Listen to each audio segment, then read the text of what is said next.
Mbyllim këtë emision dhe nisim me transmetim special, do të lidhem tashmë me atë që përmenda në fillim, sot vetë nisën autobusët për protestën në Hagë. Arlinda Hoti është atje. Arlinda, mirëmëngjesi dhe cilat janë informacionet e nis autobusët tënde për në Tiranë? Mirëmëngjesi Arta, autobusi I parë sa posh nisën nga stacioni autobuseve në Prishtinë. Ishin disa qytetarë të cilët morën rrugën drejt Tiranës për të protestuar sot në protestën gjithkombëtare, e cila do të mbahet për të kërkuar drejtësi për klerët e ushtrisë qlirimtare të Kosovës. Ne këtu kemi po ashtu edhe disa qytetarë të tjerë të cilët po presin që të shkojnë me mjetet e organizuara. Njëri ndër ta është edhe një I moshuar, I cili ka 80 vjeç dhe ai do të shkojë në këtë protestë të marrë pjesë bashkë me shoqërinë e tij, që po I pret tani që të vëmë bashkë. Baci do nisesh sot për Tiranë apo jo? Që smet do të nisur sot për Tiranë për këto proteste për pafajshme që janë në Hagë aty të nejtën. Sa është e vështirë për juve kur e dini se qlirimtarët tonë po gjykohen atje pa drejtësisht? Shumë e rëndë është për neve, për gjithë popullin, se jo vetëm për mua, por për gjithë popullin shqiptar të Kosovës, është shumë e rëndë kjo protestë që rrinë ata njerëz pa pafajshëm në Hagë. Gjykata speciale e Hagës është shumë gjykatë e pa kujdesshme për kërkesë, është dyqysh një farë gjykate është e anshme. Gjykate e anshme është për popullin shqiptar. Ata jenë pafajshëm plotësisht, ja kanë fajun, ata kanë faj. Nuk kanë kurfar gabim. Unë I pres shoqërinë e mi, moshatarët e mi, pres edhe shumë tjerë mi bashkangjitë me shkull këtë protestë.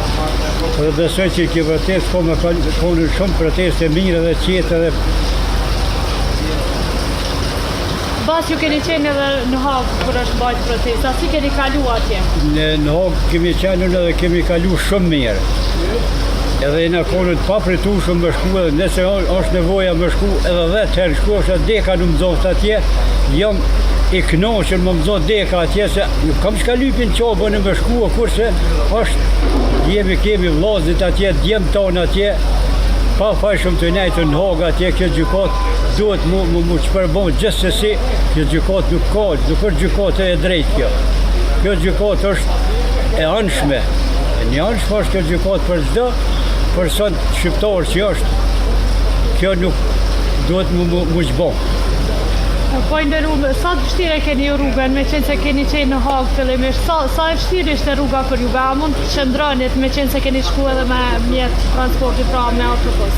Na këna qëndru se këna jesën 82 orë, kledha ne këna jesën 82 orë, 5 ditë kemë bo rrugë.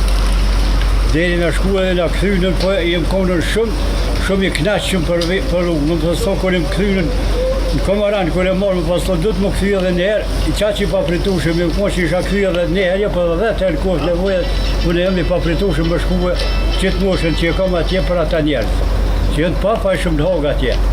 Dhe të djelë gjykata speciale si, unë nuk kam shkollë, po unë si 80 vjeqar e di që jenë pa fajshëm ata njerëz shkollun, elektuala, edhe po morën njerëz pa fajshëm, kriminell të rinë liri. Atë pa fajshmit janë bërë kësë në pshel atje, nuk e di çfarë gjykate mund më kuaja, e drejtë. Si është mënyra e protestës të bashkë me shokët e tua atje? Mënyra e protestës atje është shumë e mirë. Për neve, na vjem të shku bashkë për që ata, për mjë kallëzunën që kjo protestë është për që ta njerës që jenë pa fajshmë në Hagë më liru.